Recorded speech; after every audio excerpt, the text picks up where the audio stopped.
A special thank you goes to our school board. Your leadership and guidance have been invaluable in navigating challenges and ensuring that our district strives. So as we head into winter break, I want to personally wish everyone in our PSUSD family a joyful and restful time with your loved ones. Thank you for everything. You are truly amazing, and I look forward to seeing you in the new year. Thank you. All right. Next, we come to our annual board organizational meeting. And this is a really important part of how we do our board business. Each year in December, at the last meeting in the month, we vote and we nominate. First we nominate and then we vote on our positions here as a school board. And so we also, after we find out who the new officers are, we then look at our committees and we seek to find people to join our committees. And so this starts our first part of our section tonight, the election of the president of the governing board. So now we will open nominations for board president. Do we have any nominations? Yes, I'd like to nominate John Girardi. Okay. Do we have a second? No second? Okay. Then we open it up for another nomination. Yes. Okay. Next, a second nomination for 2025 Board of Education President. I nominate Sergio Espericueta. Okay. Do we have a second? Yes, I second it. Okay. All in favor? Aye. Aye. Okay. Sergio? You have a vote. Yeah, I vote for myself. Good for you. Okay. Surprise for me, thank you. We okay? All right on that one. So congratulations, Board President Sergio Espericueta.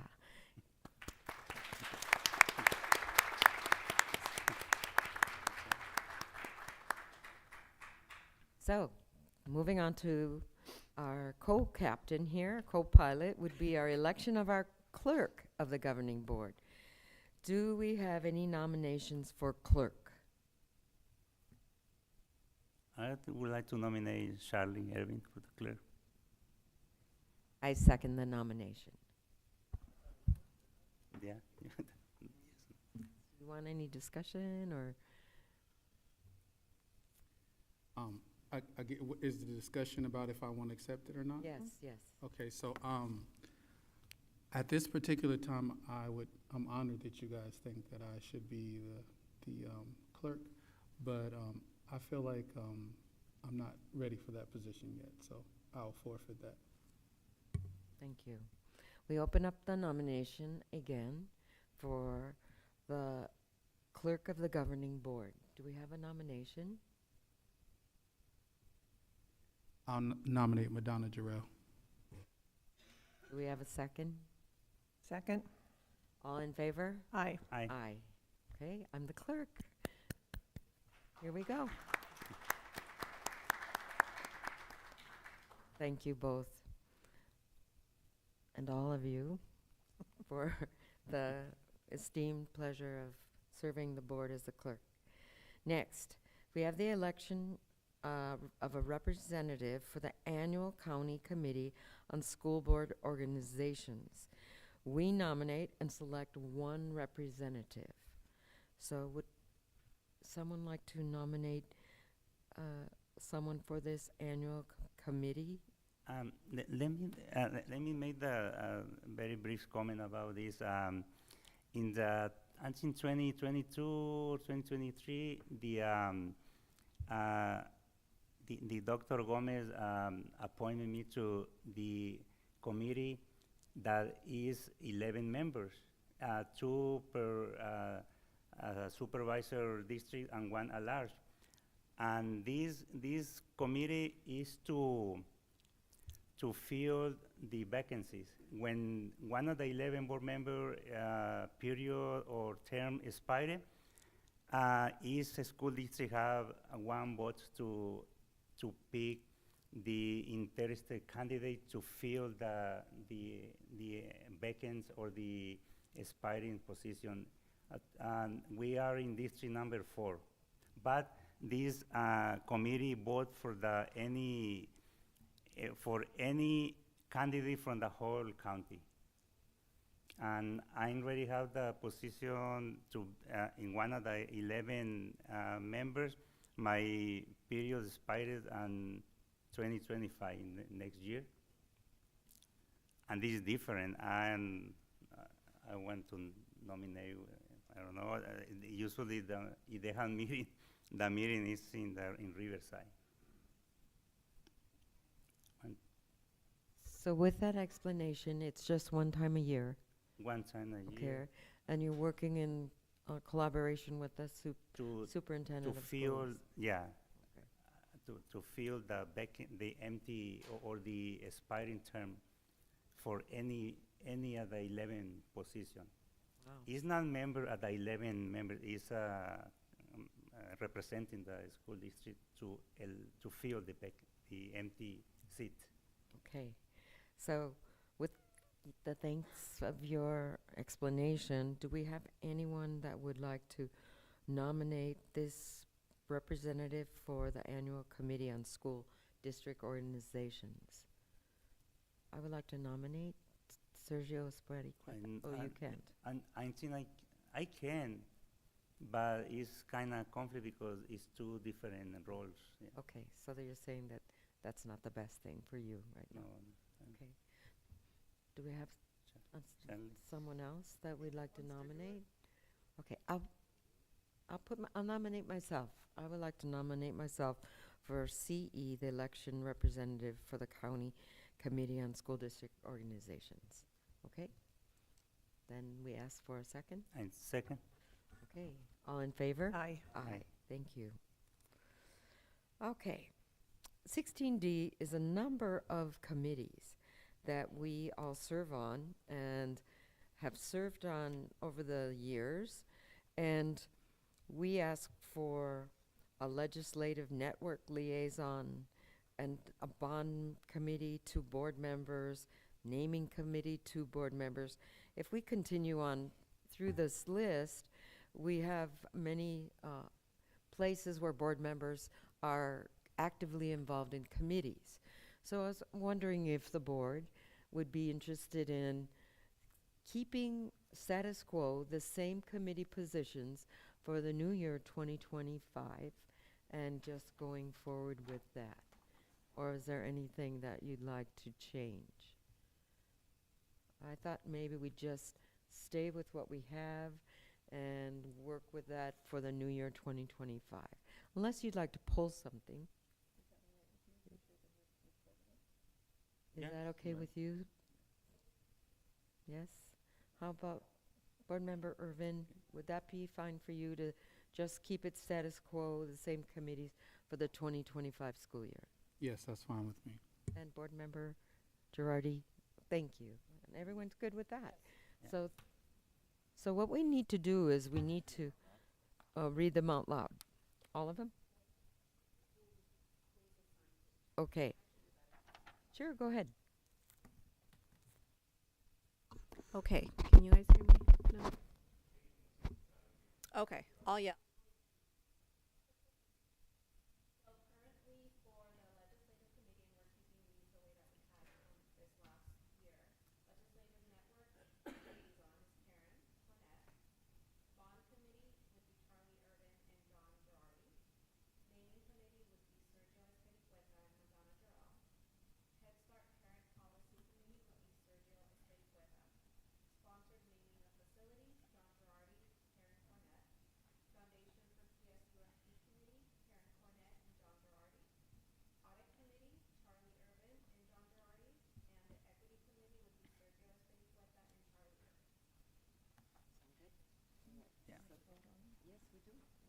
So thank you for reviewing those for us.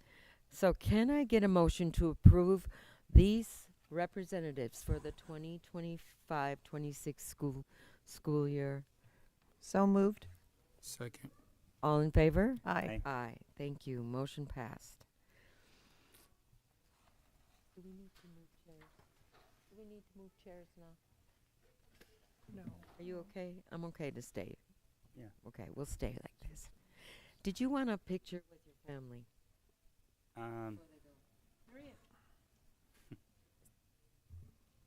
¿Quieres a tomar un foto? Oh, say, tell him come back. Come on, Sergio. Let's get a picture. Go down there with them. She has her phone. It's a big thing. This is our first Hispanic board president in the history of Palm Springs. Marion left. Can Erica get a picture? All right. Check 1, 2. He's our first Hispanic board president. Did you want to get a picture? She did. He just did. Okay. Congratulations, Board President Espericueta. Thank you. Gracias. Okay, we move on to 16E, the selection of day, time, and place of regular meetings. They will be held on the second and fourth Tuesdays of the month, except where noted, at 6 o'clock p.m. in the boardroom here of the Palm Springs Unified School District Administrative Center, located here at 150 District Center Drive. Can I get a motion to approve item 16E? I move the motions. Second. All in favor? Aye. Aye. Thank you. Next, 16F, approval of calendar of dates for regular meetings. Approval of those dates, 16F. Can I get a motion to approve that? Move for approval. Second. Thank you. All in favor? Aye. Aye. Motion passed. 16G, we move to approve the certification of authorized signatures. Can I get a motion to approve item 16G? Move for approval. Second. Okay, all in favor? Aye. Aye. Thank you. 17 is board action items. The approval of positive certification of solvency first interim for FY 2024 fiscal year 2024-2025 OE5. Mr. Jeff Simmons will present the first interim report.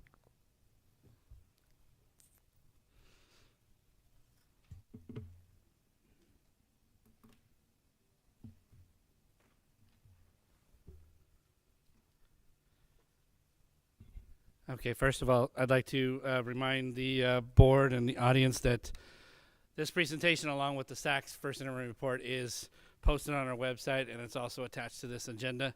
So there's plenty of time to go back and review it. This is just going to be a brief presentation of what's in there, but it's a pretty extensive report and presentation on the website and attached to the board agenda. All right. So first, I'd actually like to thank Elaine Underwood and Tony Carrillo, who's in our audience here. He's the director of fiscal. They put together the SACS report and all the information in there, but it really takes everybody that's listed here and all the departments to put a budget together and to actually make it an effective budget. If everybody isn't doing their part, then the budget's not going to be effective. So I appreciate everybody's participation in the budget process and also throughout the year and holding to their budgets. Speaking of budget process, I've gone over this before. We adopt a budget in June. It's usually based off of the May revise. And then we get to the first interim, which is October 31st, but we don't present it until right now in December. So even a lot's happened from October 31st. So just remember that these are projections. Things do change all the time when it comes to projections. The second interim will be based kind of a frozen in time January 31st. At that point, somewhere around there, we'll present a stabilization plan to the board. The cabinet has been working very hard on a stabilization plan. I'll go over that, here in a minute, as to what that entails. And like I said, we've been doing a really good job, which is why we have a positive certification. And I'll discuss that process here in a little bit. At the very end of all this, we do the estimated actuals and we start the process all over again. So I did a little bit of SWOT analysis, strengths, weaknesses, opportunities, and threats with our budget.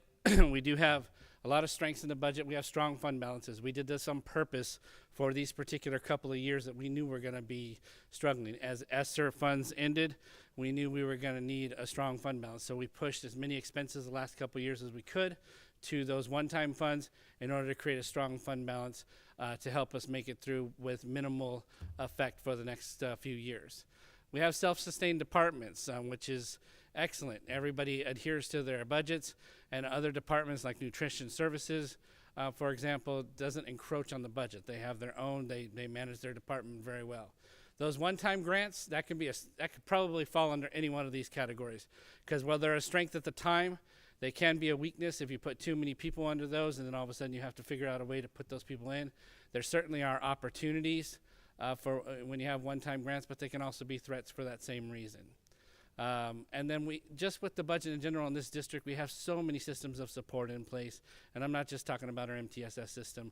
We have mental health support, academic support, coaching support. It's just one of the main reasons why I decided to come to this district is because of all the support. And I certainly want to support the budget in providing all that support. Some of the weaknesses we have is, we do need a stabilization plan in place. We've already been working on it. But it's because of that strong fund balance and some of the strengths here, it's not going to be too much of a hit. We do have a high supplemental concentration balance, and we have high contributions to special ed, as do other districts, and also maintenance and mental health and so forth. What that does is it kind of creates less innovation for you. You have to kind of stick to the plan, stick to your LCAP plan, and stay on budget, for example. Opportunities, Laura Musso has done a fantastic job in getting some more one-time grants for us. And in doing so, she's training our employees to do more Medi-Cal billing and mob billing, so those positions can continue with us beyond these one-time grants and be self-sufficient with the billing. And then there certainly is also opportunities, as we discussed earlier in the study session with Measure S and Prop 2 and so forth for facilities. And then there's lots of opportunities through our foundation and different innovative ideas through there. Some of the threats we've already discussed. The state budget, we are heavily reliant on the state budget. Declining enrollment is certainly a factor in this district. And the COLA tends to be lower than expected each time. We'll see how the governor's budget comes with that. And then also the ending of all that federal stimulus. We've been living on a pretty large federal stimulus for quite some time now, and it's gotten us through some great opportunities. But it's kind of that king's ransom sort of thing. We've been living like kings, but we're going to have to kind of reduce it down and get within a balanced budget. All right, these are what we based the first interim on. They're just some data that you probably already know, some of our projected enrollment, what the projected COLA is. As far as that projected COLA for 25-26, it was originally at 2.93%. Now the LAO's office is predicting 2.46. The first interim at the time was based on 2.93. If that reduction happens, you're looking at about a $1.3 million reduction in revenue. If it goes even lower than that, then obviously it gets adjusted. So we'll bring that to you in second interim when the governor actually decides where he thinks COLA is going to be. It never is final until the final June budget, though. So I talked about a stabilization plan, and you've heard that quite a bit. We've actually been working on this stabilization plan since I started about a year and a half ago. We identified about $30 million that was going to have to be reduced down because of those ESSER funds ending and us needing to balance our expenditures with our revenues. So we began working on this in 23-24, and I presented this particular slide at budget for you. And as you can see, up to this particular point, we've already identified almost $11 million in reductions out of that $30 million. So over the next couple of years, 2 to 3 years, we're still looking at that 16 to 20 million, and I'll show you kind of where that comes from. But we've been doing things like reducing department and site budgets, really dealing with position control and eliminating those vacant positions, identifying every position that goes through cabinet and really discussing those positions and whether or not they're going to be needed while they are vacant so they don't affect, people. So, we are looking at some deeper reductions as we move on. Based on our priority analysis that Dr. Pfeffer did for us and the board was a part of. And then we'll be, finalizing that through cabinet. But just to let you know, we've kind of already been going through this, and this is what the county has an understanding that we're doing in this district in order to make sure that our budget's going to be on target. So we talk about our main funds. That's our unrestricted general fund. That's what we can do the most with. This is with the stabilization plan in place. As you can see, this particular year, at this particular point, we're projecting quite a bit of a difference between revenue and expenditures. However, over the next couple of years, those differences are mainly covered with Fund 17 and also some of the other reductions. This is just another way of looking at it, because some of the board likes to look at the spreadsheets instead. So there's a few different components here to really pay attention to. The board committed money, and this is all toward the bottom there where it says committed, that 27.8 million or so. And then the reserve for economic uncertainty, the assignments, the unassigned, and Fund 17. You'll see that with the stabilization plan, Fund 17 gets reduced by quite a bit, by 20 million or so. So does the assignments, but we hold steady with economic uncertainties and the committed. However, that final column over there, if no stabilization plan was in place, we would still be paying our bills, we would still be fine, no problems through 26, 27, but you can see how quickly it declines from that point. So that's the main reason why you need to have some sort of plan in place to combat that. And as you can see, the Fund 17 drops to zero, assignments drop to zero, and we're even having to use some of the committed money to make sure that our budget stays in balance there. Any questions so far as we go through the unrestricted? Student board members, do you have any questions? Okay. So as you know, the huge part of our unrestricted is local control funding formula. I developed this graphic for the board to really understand what goes into that is property taxes. And a lot of people think, oh, that through a school district, our property taxes pays for the school district and whatnot. As you can see, it does pay for quite a bit, but state aid is the big bulk of it. So they look at our property taxes, whatever we get from that. Then the second component is EPA, and then they fill in the gap with state aid. All that gets put into the LCFF calculator. We take in consideration COLA, the 88 percentage, the unduplicated percentage, and what comes out is your supplemental concentration, your base, and a little bit of add-ons. So as you can see, the LCFF there is projected to decrease by about $1.4 million from 24-25 to 25-26, and then gain a little bit going into 26-27. But to sort of put that in perspective, this year, going from 23-24 to 24-25, we actually lost $11 million, $11.5 million. So this was the year that we actually took the largest of the hits, and we're doing, okay getting through that, right? So, and that's because of the work we did a few slides ago. Like I said, we started in 23-24, anticipating this, really working with the cabinet, and making sure that, when we hit this year, we were gonna make it through okay. So what I did for the board is I took out all of question, the Jeff. extra stuff. Jeff, quick question. Yes. So with the 11 million that you were speaking of, do you have it anywhere on here that you're showing the loss of 11 million? Oh, that was a couple slides ago, years 1 and 2. Oh, okay. Okay, Yeah. 7 point. Yeah. Yeah. That we've already identified in the original 30 million that we were talking about. So now we get to this year. And what I did for the board is I took out all of we have probably over 50 or so, maybe even more resources. But there's really 2 resources that make up the bulk of our revenues and our expenditures, and that is for LCFF lottery mandated costs and interests. And then the expenditures that come out of that are our core staffing, the utilities, things to keep us in business, legal, consultants, supplies, and some other services, plus all the contributions that we have to do to pay for our transportation, mental health, the LCAP expenditures, special ed, and so forth. So out of all that, when you take the revenues and you look at those transfers and expenditures, what we're left with is that $16 million. And as you saw from that other stabilization plan, that's about how much more we need out of that 30 million, 16 to 20 million. So the board has asked me before, what are we looking at? What are we needing to cut? That's your goal right there, is to look at that for the next few years. That's 16, I will say 16 to 20 million, but that's just me being conservative. But that 16 million is really what we're looking for, and what the cabinet is also looking for. So when you combine unrestricted and restricted, this is kind of how it plays out. On the unrestricted side, we spend about 85% on personnel, whereas the restricted side, where more facilities and supplies and services come into play. It's about 57% on personnel on that side. The picture doesn't look much different when you combine them because, again, the bulk of it is unrestricted. But when you throw in the restricted side, this is kind of what the revenue versus expenditures look like.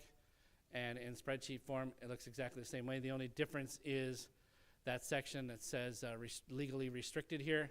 You'll notice that that continues to go down from 81 million down to 47 million-ish. And that's actually what will happen in restricted because that's where all the one-time money goes. So as you spend it down, your fund balance goes down as well. So, and there are multiple years that these one-time monies we have to spend. So it's not one-time money for 1 year. It's one-time money for 3 or 4 years at a time. So we have to keep rolling it over into fund balance and taking it back out, rolling it over and taking it back out. So, all right, the budgets and the other funds. As you know, I've talked about Fund 17 there. That 29.1 million that's there, that's really going to help us get through these couple of years because that's another kind of general fund balance. There's nutrition services that I've talked about. Some of you have been interested in, the bond funds and capital facilities. All the ones we use for facilities are Fund 21, Fund 25, and Fund 40. The adult education funds is a small amount of money, but we've talked about it before. That gets contributed to College of the Desert and Coachella for a collaboration with them. Fund 09 is actually the CVC charter. So any questions on any of these? I know the board received this. I'm kind of going through it quickly because I know the board received this, on the Friday communication, plus you'll have the opportunity to go back through it if you want. So, and I know it's getting late. I don't know how much you love board budget presentations. Well, I have to be honest, it's really good looking. Thank you. It shines. I got to thank Miriam. I don't think she's here, but she's really worked on our branding. And then, I like to throw in different types of charts and stuff for the board and the public to really kind of get an understanding. I like this one really right here. appreciate it.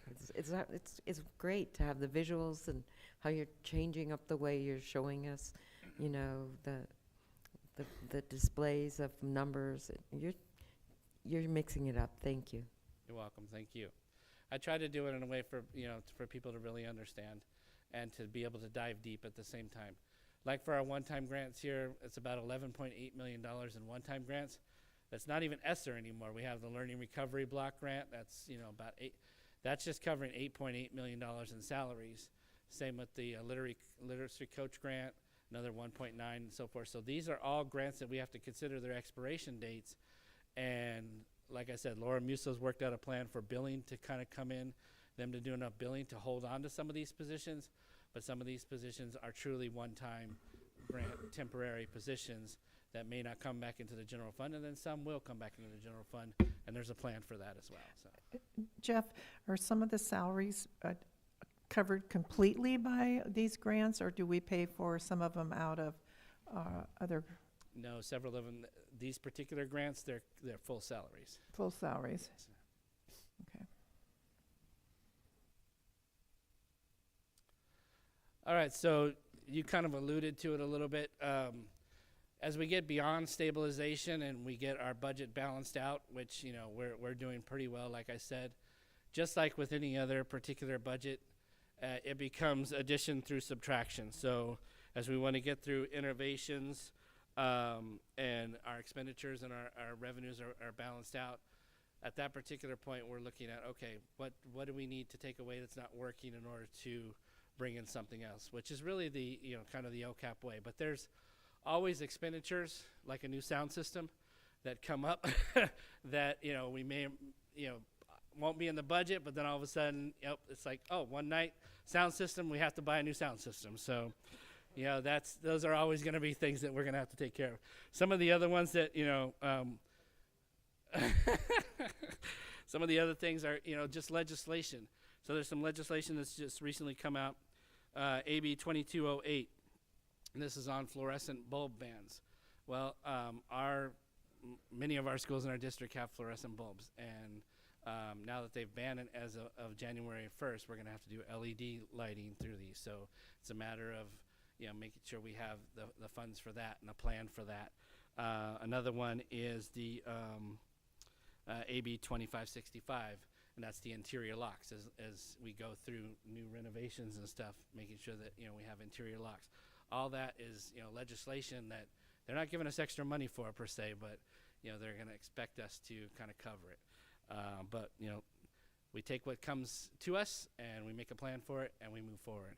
And like I said, for this particular presentation and first interim, it is a positive certification that we're recommending that you approve.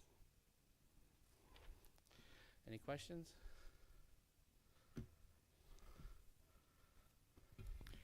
Good job, Jeff. All right, thank you.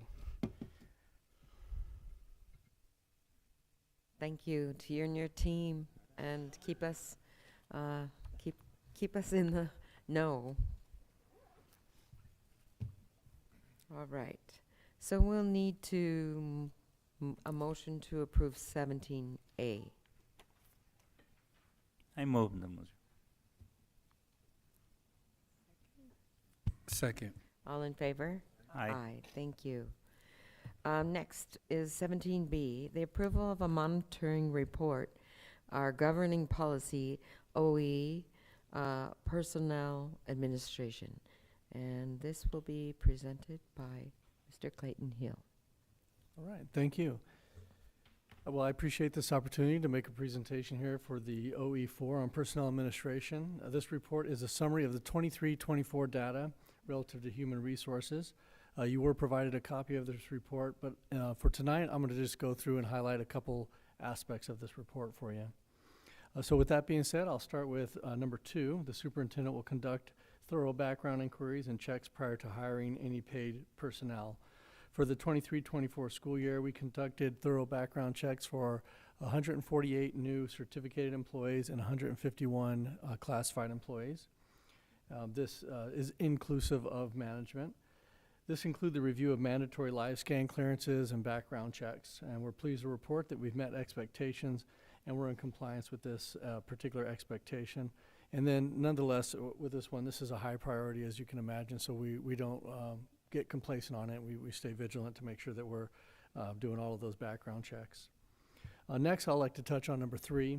The superintendent will assure that no volunteer who has unsupervised contact with students is permitted to serve without first having cleared the reasonable background checks.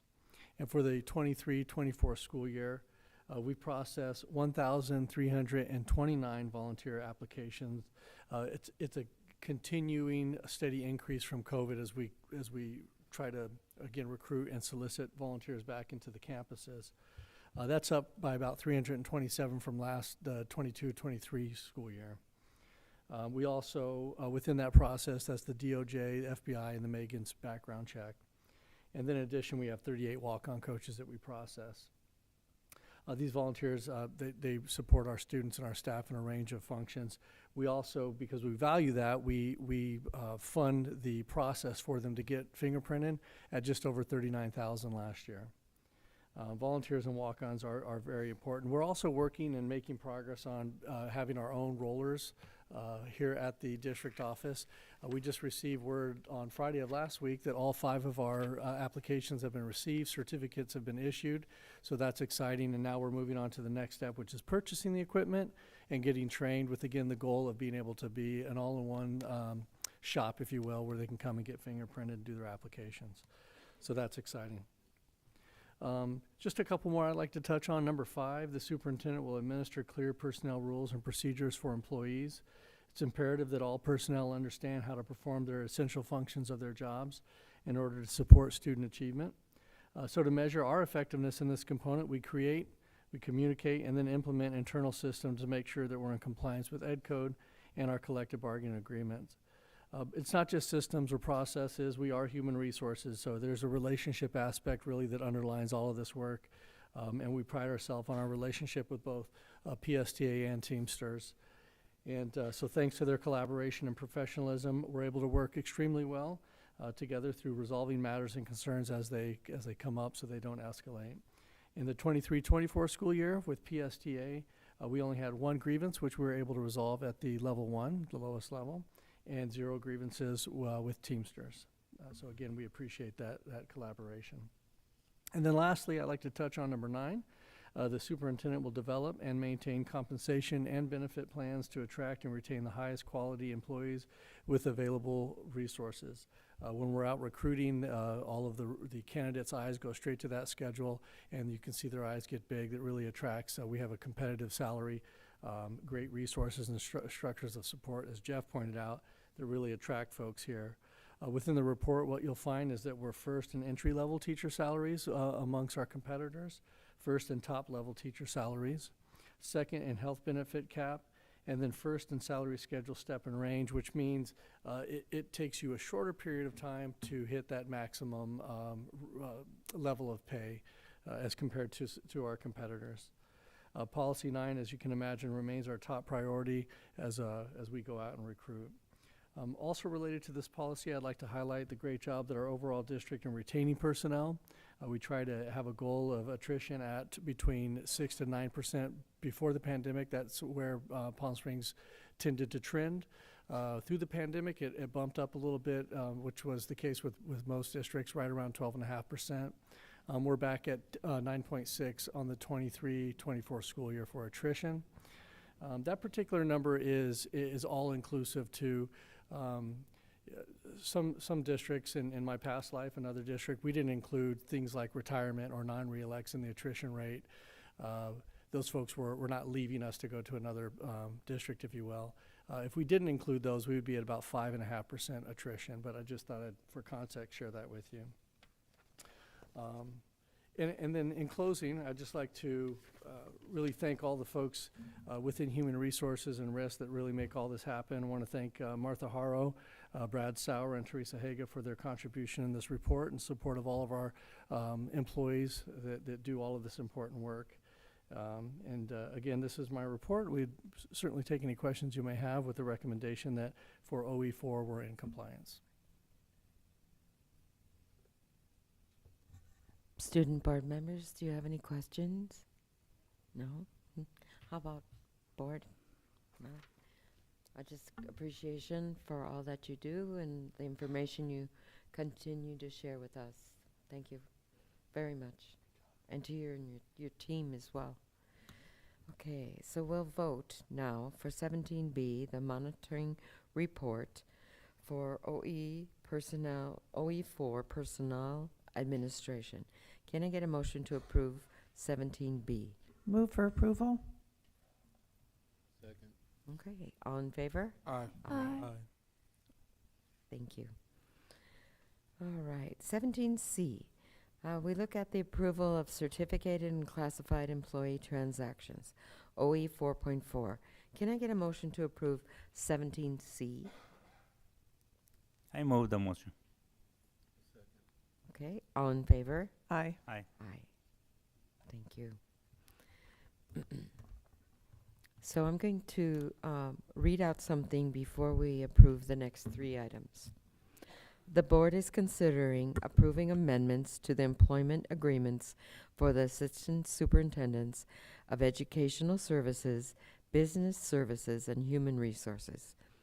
Prior to taking final action, Government Code Section 54953 requires an oral summary of the recommendation for approval on the salary schedules, or compensation paid in the form of fringe benefits of a local agency executive during open session of a regular meeting in which the final action is to be taken.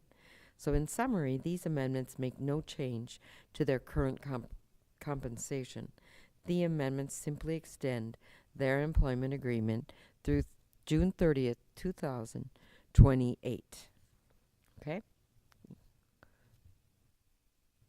First, 17D, the approval of addendum to the employment agreement for the Assistant Superintendent of Educational Services, OE-4. Can I get a motion to approve 17D? Move for approval? All in favor? Aye. Aye. Next, 17E, the approval of addendum to employment agreement for the Assistant Superintendent of Business Services, OE-4. Can I get a motion to approve 17E? Second? All in favor? Aye. Thank you. Next, 17F, the approval of addendum to the employment agreement for the Assistant Superintendent of Human Resources. Can I get a motion to approve 17F? All in favor? Aye. Thank you. 17G is the approval of salary schedules. OE 5. Can I get a motion to approve item 17G? I move the motion. All in favor? Aye. Aye, thank you. Next, 17H, the approval of dependent charter school operations agreement between the Palm Springs Unified School District and Cielo Vista Charter School. Can I get a motion to approve 17H? Move for approval? Second. All in favor? Aye. Aye. Okay, so 17I is the approval of the 2024-25 school plan for student achievement, the SIPSAS, OE 10.5 and 10.7. Can I get a motion to approve 17I? Second. All in favor? Aye. I just want to say a quick comment. Thank you to the schools, administrators, and people that build those SIPSA plans. Those are so detailed and so much information that help us inform our decision making and policy making. And Mr. Jim Pfeffer for all of that work as well, and your teams. 17J, the adoption of a resolution 2425. 13, approval of the annual and 5-year reportable fees report for fiscal year 2023-24 in compliance with Government Code Section 66006 and 66001. Can I get a motion to approve that resolution? Second? All in favor? Aye. Aye. Thank you. Next, 17K.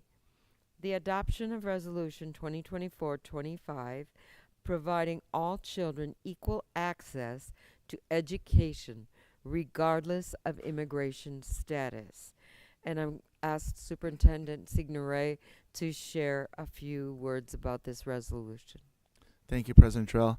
This resolution is intended to simply remind and inform our community that all students, regardless of their immigration status, have equal access to an education and every service we provide in Palm Springs Unified. This resolution is also intended to remind and inform our community that we do not request nor maintain any citizenship records for any student in our PSUSD family. But most importantly, this resolution is intended to inform our community that PSUSD and all of our related programs shall be a safe place for every student, regardless of their immigration status.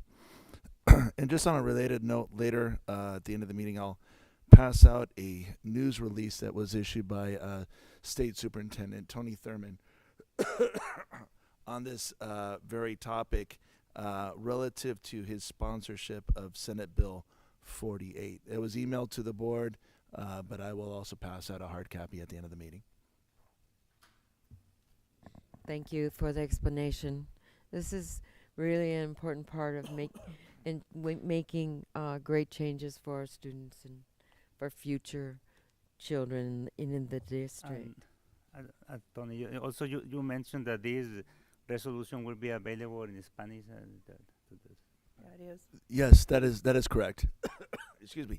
It is translated in Spanish. It'll be available, and we'll be getting it out to the community as well. We'll be sending it a parent communication, which is ready to go as well. Any other questions or thoughts? Thank you for helping us understand that. And can I get a motion to approve item 17K? Move for approval? All in favor? Aye. Aye.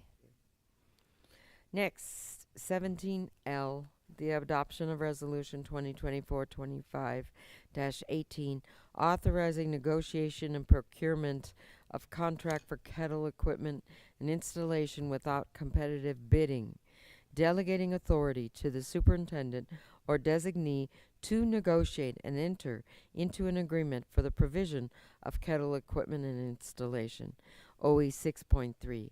Can I get a motion to approve 17L?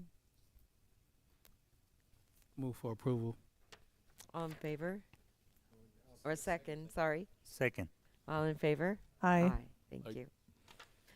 17M, the approval of modification number 2 to income agreement number C1008840 with Riverside County Superintendent of Schools for participation in the Head Start and Early Head Start federal programs.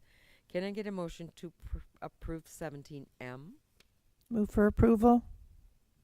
Second. All in favor? Aye. Aye. Thank you. 17N is the approval of an amendment number 3 to site agreement number IN 000220 with T-Mobile West LLC to extend lease terms for the cell tower facilities located at Vista Del Monte Elementary School. Can I get a motion to approve 17N? Move for approval. All in favor? Aye. Aye. Thank you. All right. We'll move on to 17O, the approval of Palm Springs Unified School District income agreement number IN 000222 RCOE agreement number C1009693 with the Riverside County Superintendent of Schools for participation in the 2024-25 Head Start, Early Head Start Sub-Award Agreement, Head Start Program Federal OE 10.8. Can I get a motion to approve 17O? Move for approval? All in favor? Aye. Aye. Aye. Thank you. 17P is the approval of a compromise and release agreement number 2425-03 between parents and district dated December 2nd, 2024. Can I get a motion to approve item 17P? Move for approval. Second? Second. Thank you. All in favor? Aye. Right, passed. In 17Q, we approve the readmission of expulsion case 2023-2024-003 to Palm Springs Unified School District. Can I get a motion to approve 17Q? Okay, all in favor? Aye. Aye, thank you. For number 18, these are superintendent's consent items, 18A through 18I, thinking about one vote for approval and acceptance of gifts. We can go to those and mention those right here. That would be a $1,145 donation to Two Bunch Palms Elementary School Reading for Education, and a $976 donation to Desert Springs Middle School for uniforms and sports equipment by Club de Mujeres. Then we'd also look at approving the purchase order report, 18B. 18C, the approval of agreements under $10,000. D, those agreements that are $10,000 or more. 18E, approval of other contracts and MOUs. F, the approval of disposal of surplus property report. G, the approval of change order number 2 with Desert Concepts for the restroom building and shade structures at Cielo Vista. H, the approval of recognition of qualified school connected organizations. And I, the approval of a new job description coordinator, special education staffing and development, OE 4.7. Well, that is ready just in time for one vote. Can I get a motion to approve superintendent consent items 18A through 18I? I move the motion. Second. All in favor? Aye. Aye. That worked. Great. Thank you. Board consent item. Approval of meeting minutes for November 12th, 2024. Can I get a motion to approve those minutes? So moved? Okay. And a second? Second. All in favor? Aye. Aye. Aye. Item 20 is information. There are revisions to Administrative Regulation, AR 6173, Education for Homeless Children. The board has received and reviewed this information. Do we have suggestions for future agendas at this time? None at this time? All right. Student board members, would you have any ideas for future agenda items? Not at this time. Okay, Diego? I don't know if this is really valid, but I feel as if we could have water in the conference room for the lunch time between the district. I found myself looking for some, but I've settled on tea instead. It's good. Good to know. We'll take care of you. All right. So the setting of our next board meeting is a regular meeting on January 14th, 2025 at 6 o'clock p.m. Do we have a debrief? Would anyone like to add anything at this time? Diego? Soraya? Anyone, board members? Yes, yes, yes. I just want to say, wow, we have such gratitude for all the service organizations that have been giving out food to our kids, bikes, books. We have so many donations that come to our students, our parents and families, that we need to take the time to recognize all of our community and the service organizations and teachers and PTOs, everyone across the district who has helped to make this part of students' lives really special. So thank you again. And with that, can I get a motion to adjourn the meeting? Move for approval. Second. All in favor? Aye. Aye.